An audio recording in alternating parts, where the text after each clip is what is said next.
Bon alors, je vais d'abord commencer par des petites présentations, parce que ça s'impose.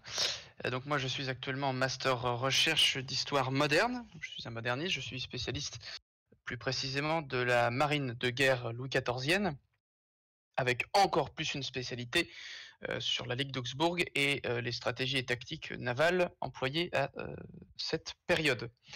Je suis également coordinateur scientifique du GER Jeune Recherche, qui est un groupement d'études sur la guerre en partenariat avec les groupements d'intérêt scientifiques français et québécois.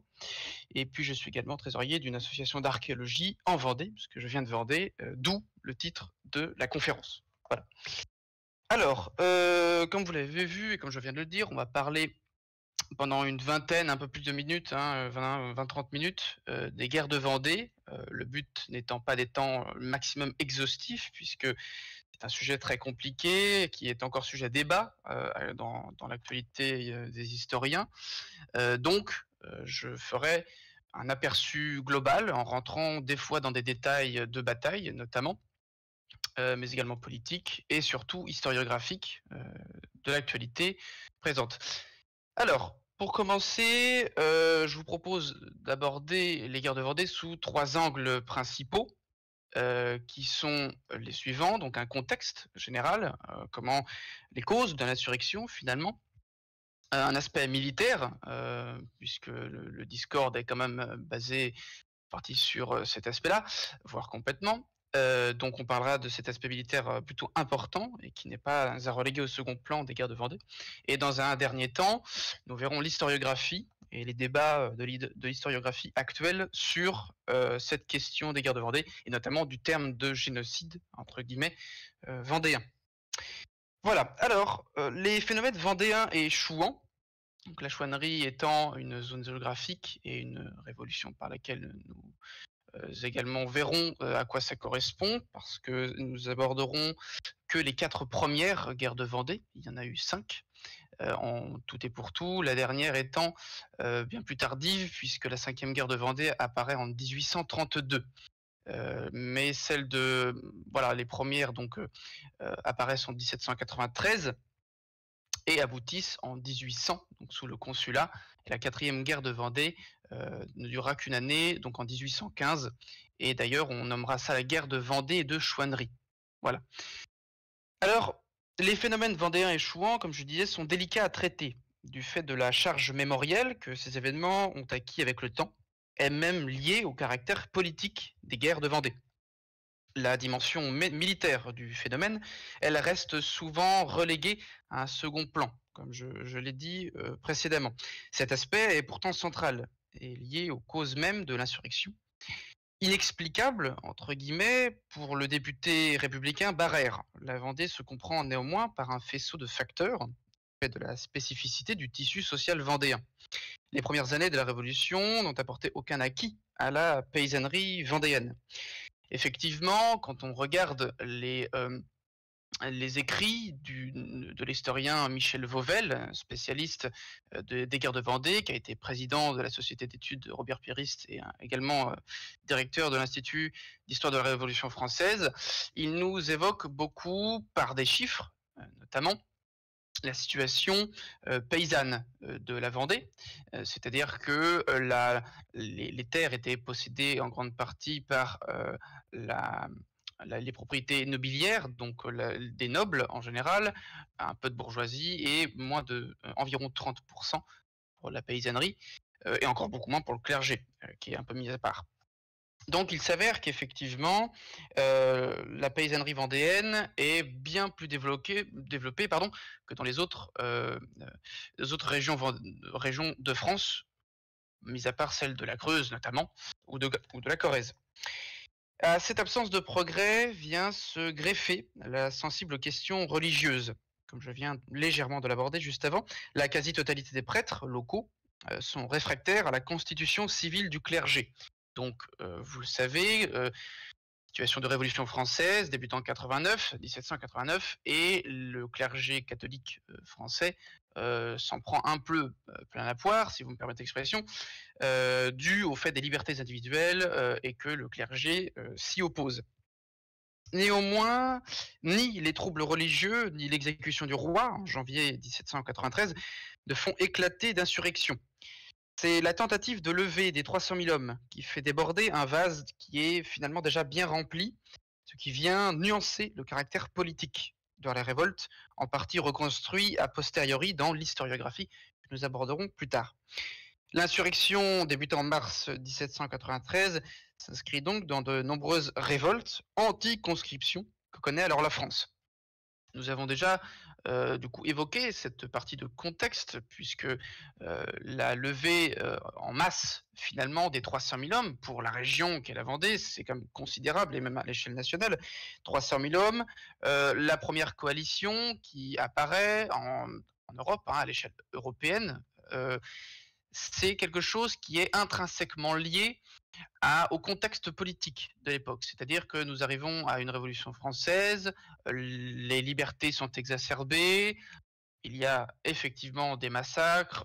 C'est un contexte qui est extrêmement explosif, même en Europe d'ailleurs. Par la suite, les royautés bordant la France seront très inquiètes par cette révolution française, puisque ces libertés individuelles qui sont répandues dans la population française traversent les frontières et il y a quelques événements en Europe qui sont imputés à la Révolution française, puisque il y a eu quelques pertes, c'était notamment en Prusse, en Italie, mais également un peu en Angleterre, très vite matées par les militaires des pays concernés. Alors effectivement, dans un contexte général, la Vendée s'inscrit dans quelque chose de mineur à l'échelle européenne, dans l'histoire européenne. Mais à l'échelle nationale, c'est quelque chose qui est maintenant connu. Alors, on le connaît par différents biais, la cinématographie. D'ailleurs, très récemment, il y a eu un film qui fait polémique, organisé par le Puy du Fou, etc., etc. Et cette guerre de Vendée a été pas mal médiatisée, notamment, mais elle a été également débattue par de nombreux historiens. Dans ce contexte de l'époque, les militaires, dont je ferai la transition avec l'aspect militaire, nous avons un contexte de guerre de ligne, donc avec une opposition entre deux belligérants ou trois ou quatre, plusieurs belligérants contre d'autres. Et sur un champ de bataille, ça représente des compagnies, des brigades, des divisions d'infanterie, des divisions de canonniers, d'artillerie, etc. Et c'est quelque chose de bien ancré. C'est-à-dire qu'il y a des traités qui sont faits, qui sont écrits par des spécialistes et des militaires, donc des professionnels du sujet. Or là, la Vendée, c'est une guerre, dans un contexte donc toujours de révolution, c'est une guerre qui est civile, qui oppose le gouvernement de la République française et les républicains dans l'ouest de la France. Donc là, les républicains et les royalistes, qu'on appellera donc les blancs de l'époque, contre les bleus. Et il y a, eh bien, avec plusieurs, bien sûr après, il y aura les orléanistes par le gouvernement. Et c'est une nouvelle guerre qui s'inscrit, c'est-à-dire que les méthodes d'organisation, de hiérarchisation, etc., pendant ces guerres, sont complètement différentes. On n'est plus sur des belligérants qui se retrouvent sur un terrain, qui s'affrontent, qui s'envoient des salves de boulets, de mousquets, etc. Ce n'est plus le cas. On n'est plus sur ce type-là, puisque nous rentrons dans une guerre civile. Néanmoins, à l'inverse des autres mouvements du même genre, la révolte vendéenne et angevine, vous pourrez me poser la question plus tard, connaît d'abord un succès qui est foudroyant. C'est-à-dire que dès le début des guerres de Vendée, les finalement révolutionnaires, donc les royalistes, guidés par les nobles royalistes vendéens, remportent énormément de batailles. Il y a une grande peur, une grande stupeur à la Convention. Une colonne républicaine, qui est partie de La Rochelle, donc du sud actuel de la Vendée, est écrasée et l'insurrection se répand à ce moment-là, remportant alors de multiples succès qui sont locaux. Cependant, les villes agissent comme autant de brise-lames contre les révoltés, en tout pour moi. Les Sables-d'Olonne, notamment, qui est une ville à l'ouest et sud-ouest de la Vendée, puis Nantes, tout au nord, résistent efficacement à l'armée catholique et royale, entre guillemets, et empêchent la jonction avec les Chouans de Bretagne. Les Chouans donc se situant effectivement en Bretagne, voire un peu plus haut et tout au sud de la Normandie. En effet, pour les motifs que la Vendée, une bonne partie de l'est de la Bretagne, est en état d'insurrection larvée. C'est-à-dire que ce n'est très peu encore répandu, qui ne prend donc jamais néanmoins les mêmes proportions qu'au sud de la Loire, et où là, d'ailleurs, la Loire étant contrôlée par la, la Convention, hein, les bateliers républicains contrôlent les avenues du fleuve pour qu'il n'y ait pas de renforts, notamment britanniques, qui s'enfoncent plus dans les terres. La réaction républicaine est particulièrement vigoureuse. Effectivement, devant cette menace mortelle, des armées sont levées et elles sont jetées dans les insurgés et devant les insurgés, mais sans succès marquant, hein, pour le début. En mer, en revanche, la flotte de Brest applique depuis Belle-Île un blocus étanche, complètement étanche d'ailleurs, à la zone qui interdit donc toute jonction entre les Vendéens et les Britanniques. Hein, comme je l'évoquais, les Britanniques ont apporté une aide, hein, de la flotte britannique de l'amiral Howe, H-O-W-E, venant de l'actuel sud de l'Angleterre, proche de Belle-Île. Le blocus s'étendant de environ l'est de Belle-Île-sur-Mer, donc tout au sud de la Bretagne, jusqu'au Viron, au large de La Rochelle et de Rochefort. Cependant, c'est peut-être pour cette raison qu'à l'automne 1793, les dirigeants vendéens décident de s'emparer d'un port de la Manche et non de l'Atlantique. C'est celui de Granville, qui est une victoire républicaine cependant. Cependant, donc effectivement, cette expédition a pris le nom de virée de Galerne, du nom d'un vent local soufflant vers le nord, donc l'orientation à laquelle les Chouans et les Maréchins se sont levés. Alors comme je le disais, étant donné que c'est une guerre civile, c'est une nouveauté dans l'art de faire la guerre. Il y a eu une expérimentation pendant la guerre d'indépendance américaine où les Apaches, et notamment les alliés français, les alliés des Français, donc les Amérindiens, ont combattu les Anglais et donc les 13 colonies par des méthodes de guérilla et d'embuscade. Et bien là, c'est exactement le même type. Cependant, la situation géographique et l'ambiance, finalement, si j'ose dire, est complètement différente. Pourquoi? Parce que la Vendée est une terre assez riche en sel, donc en marais. Et les marais, et les Vendéens en général, ont exploité cet avantage géographique, topographique même, pour avoir une efficacité augmentée sur le combat. Nous avons des transports qui sont bien différents des autres parties de la France, notamment la ningue. Alors qu'est-ce que c'est la ningue? C'est une grande tige de bois, un peu comme soit la perche, qui fait entre 2 mètres à 4 mètres pour un adulte, et qui servait à sauter les marais. Donc les tranchées qui sont faites dans les marais, qui peuvent être parfois très vaseuses et très profondes. Sauf que quand vous êtes républicain et qu'il y a une pièce d'artillerie de 12 livres qui est embourbée dans un marais, il faut quand même du monde pour le décoincer.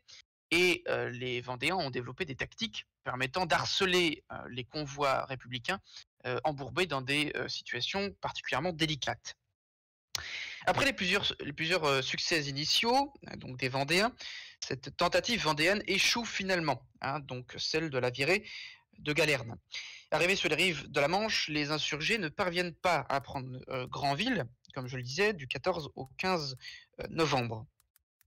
Et ils doivent rebrousser chemin. Sur le retour, la pression républicaine s'est accentuée, avec plusieurs défaites vendéennes lors de batailles extrêmement violentes au Mans, ainsi qu'à Savenay notamment, dernier combat de l'armée catholique et royale. Mais la guerre n'est pas finie pour autant. Au début de 1794, l'armée républicaine reparaît en force en Vendée, pratiquant une répression largement aveugle et d'une très grande violence. Les affrontements changent de nature, comme je l'ai évoqué. On assiste à une des premières guerres asymétriques.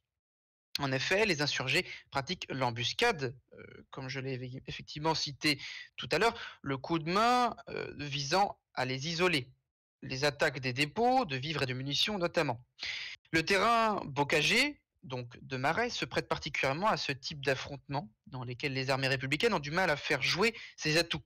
L'artillerie, comme j'évoquais, le fait d'avoir des canons embourbés dans les marais. Et évidemment le nombre, qui évidemment comptait principalement, ainsi que la discipline. La nature des combats, où l'adversaire attaque par surprise, se confond en partie avec la population civile et se montre fréquemment sans pitié, explique en partie la violence de la répression par l'armée républicaine. Les facteurs qui expliquent le bilan final de 200 000 morts environ dont 30 000 soldats républicains, ne se limite néanmoins pas à la forme des combats.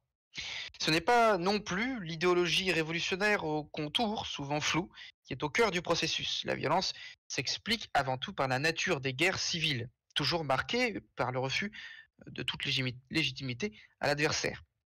L'exemple vendéen est d'ailleurs moins isolé qu'il n'y paraît, parce qu'effectivement, la répression britannique de la révolte irlandaise de 1798, deuxième révolte, la première étant lors de la guerre de l'édicte d'Augsbourg, donc 1688-1698, où la France a prêté main forte, notamment aux Irlandais, pour la première fois, en 1689, après la bataille de la baie de Bantry, et où l'amiral Château-Renaud a pu débarquer les hommes euh, destinés au renfort irlandais.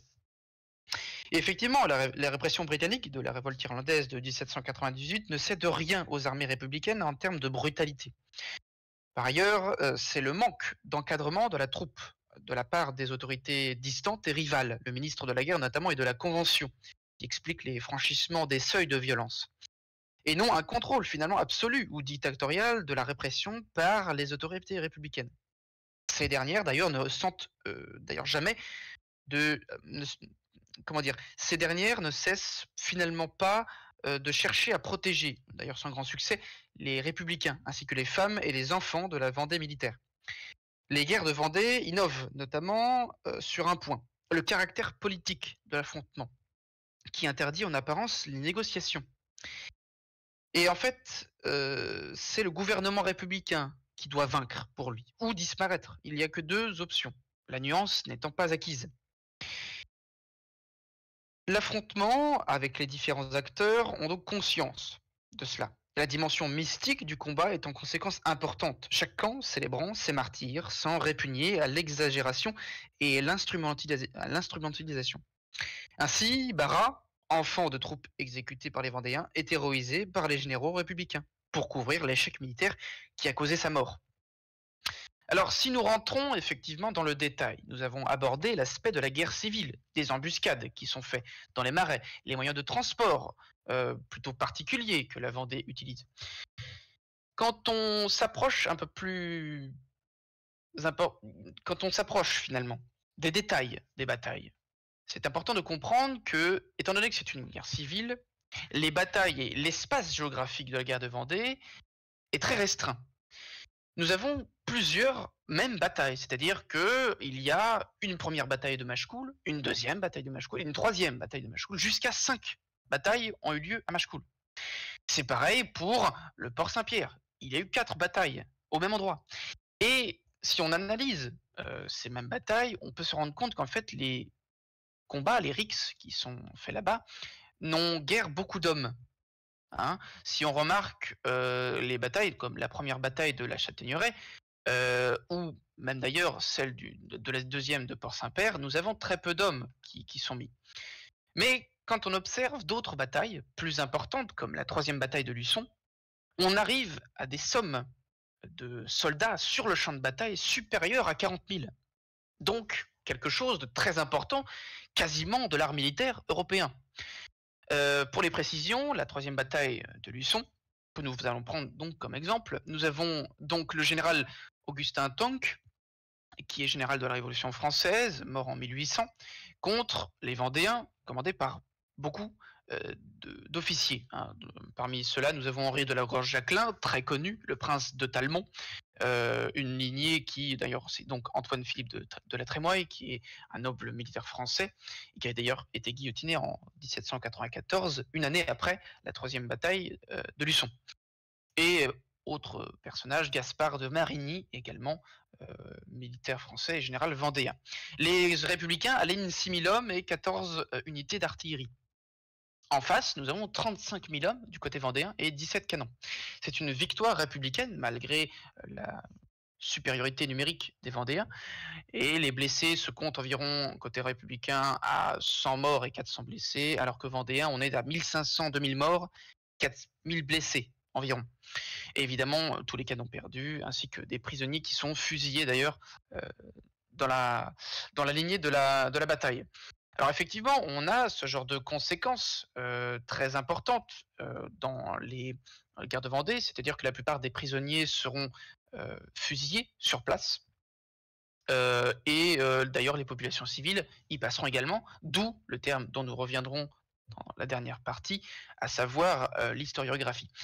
Mais effectivement, quand on analyse tout ça, après avoir repoussé les Vendéens à deux reprises à Luçon, comme on vient de le voir, Tunk, donc le général Tunk, est quant à lui confirmé dans son commandement et est promu au grade de général de division. Donc, il était donc général de brigade à ce moment-là. Et beaucoup de généraux républicains, c'est le cas notamment de Kléber, hein, qui mourra dans l'Afrique du Nord à la suite de l'expédition de Napoléon Bonaparte, il y a beaucoup d'officiers républicains qui seront promus pour notamment les massacres qu'ils auront organisés et l'efficacité, entre très gros guillemets là aussi, qu'ils auront à engranger de considérables pertes aux Vendéens. Cependant, alors dans ses mémoires, petite anecdote, Bertrand Poirier de Beauvais, qui est un militaire français et officier vendéen de cette époque-là, écrit ceci, après avoir estimé à 4000 pertes, nos pertes furent considérables en ce jour qui nous coûta plus à un seul que tous les combats soutenus jusqu'alors. Effectivement, la troisième bataille de Luçon est une bataille extrêmement meurtrière, même dans le contexte global de la guerre de Vendée. Et il est impossible, et ça va faire la jonction avec ce que je disais tout à l'heure par rapport au combat, que les batailles sont impossibles à cartographier.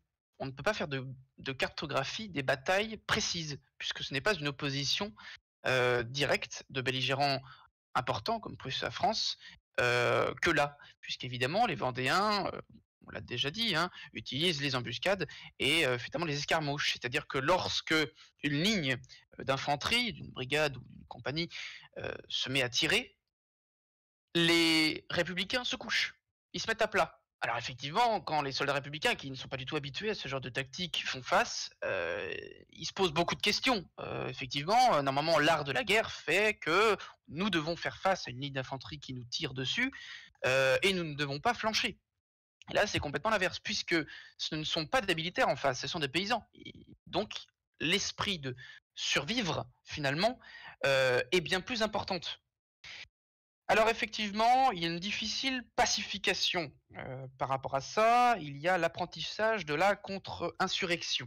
Alors, dès le printemps 1794, la direction de la guerre de Vendée évolue. Qu'est-ce qu'on entend par évolue? Turreau, dont le nom est rattaché à la tactique des colonnes infernales, hein, les colonnes qui ravagent la zone insurgée. Les colonnes infernales étant les divisions républicaines qui mettent le feu à de nombreux villages et plantations, donc à tout ce qui est rural. Et donc ça revient aux causes de l'insurrection, puisque les Vendéens sont majoritairement ruraux. Les républicains en profitent pour brûler un certain nombre de fermes, de villages, etc. Effectivement, Turreau, qui est rattaché aux tactiques des colonnes et ravage la zone insurgée, est rappelé.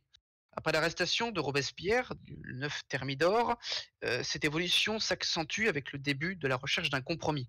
Effectivement, ça fait paradoxe avec ce qu'on disait sur le fait que, apparemment, il n'y avait pas de compromis. Mais si, effectivement. Ceux-ci sont facilités par la réaction thermidorienne qui revient sur un bon nombre de mesures révolutionnaires. À La Jaunay, le 17 janvier 1795, un accord de paix et précaire est signé avec les insurgés. Les Vendéens obtiennent la liberté religieuse, comme on l'entend, complète, ainsi que l'exemption militaire, ce qui satisfait à leurs principales revendications, mais qui tarit également aussi leurs ressources et leurs sources de recrutement. Effectivement, les républicains ont dû sacrifier le fait qu'ils ne pouvaient pas recruter obligatoirement des personnes vendéennes dans les armées principales, donc l'exemption militaire. Nonobstant, la guerre reprend rapidement, notamment à la faveur des débarquements anglais de Quiberon en été 1795. Le général républicain Hoche, tout connu, parvient à faire de cette tentative un échec complet.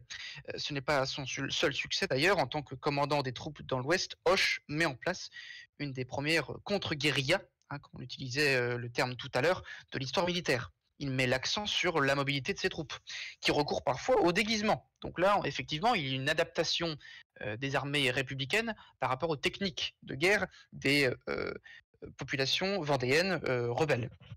Effectivement, des consignes strictes de respect de la propriété des paysans, comme des églises, sont appliquées. Cette politique n'est pas pour autant dépourvue de violence, hein. Les chefs vendéens, notamment, sont systématiquement traqués, alors que la masse des insurgés se voit proposer des amnisties qui ne parviennent néanmoins pas à éteindre complètement l'incendie que la guerre de Vendée, pardon, a provoqué. Alors effectivement, après cette partie sur l'aspect militaire, non exhaustive, hein, je l'entends, des guerres de Vendée, on peut se pencher sur l'aspect finalement de l'historiographie. Alors qu'est-ce que nous entendons par historiographie? C'est l'histoire de l'histoire. Comment on développe, comment on étudie un événement par le biais de d'autres historiens avant nous qui ont étudié l'événement. Alors, effectivement, on a déjà entendu le terme de génocide vendéen. Pourquoi la majorité des historiens universitaires réfutent cela? Parce que le terme de génocide étant, pour l'époque, anachronique. Effectivement, beaucoup d'historiens évoquent le fait qu'il n'y a pas eu de manipulation des populations vendéennes, c'est-à-dire qu'il n'y a pas eu de manipulation des femmes ou des enfants contre leur gré pour être convaincus que la République est mieux, que la royauté, etc. etc. Alors, là aussi, il y a des limites. Pourquoi? Parce que dans les archives, que vous pouvez d'ailleurs tout à fait consulter sur le site des archives de la Vendée, je suis allé moi-même récupérer beaucoup d'archives concernant ma famille, mais mes autres choses bien sûr. Les archives militaires de la Vendée ont été conservées au SHD, donc au Service historique de la défense, à Vincennes, dans la rubrique B5 notamment, avec les armées des côtes de Brest notamment, et autres choses, hein, les armées de l'intérieur, de réserve, des côtes de l'océan, etc. Et on a réservé, toutes les archives ont été conservées concernant les passeports qui ont été donnés aux Vendéens pour fuir la Vendée, les ordres reçus par les différents généraux républicains, etc., etc. Et il s'avère que dans certaines archives, on a un général qui demande que ces actions soient commentées par la Convention. Ces actions sont lesquelles? C'est le fait d'envoyer des femmes et des enfants à Nantes, bastion républicain, s'il en est, et de leur enseigner les vertus, entre très gros guillemets là encore, de la République, et de la République française à ce moment-là. Donc on arrive là à une sorte de limite, c'est-à-dire qu'il y a une manipulation des enfants et même des femmes pour éteindre finalement les pensées vendéennes de l'époque. Effectivement, il y a notamment les écrits de Hervé Couteau-Bégary, qui a été de 1994 à 2012 président de l'Institut de stratégie comparée, ou encore président de la Commission française d'histoire militaire, qui évoque et qui aborde beaucoup ce principe de manipulation, mais voilà, l'historiographie n'est toujours pas, elle est scindée en deux, c'est-à-dire qu'elle n'est pas décidée, et il y a toujours des limites aux recherches faites.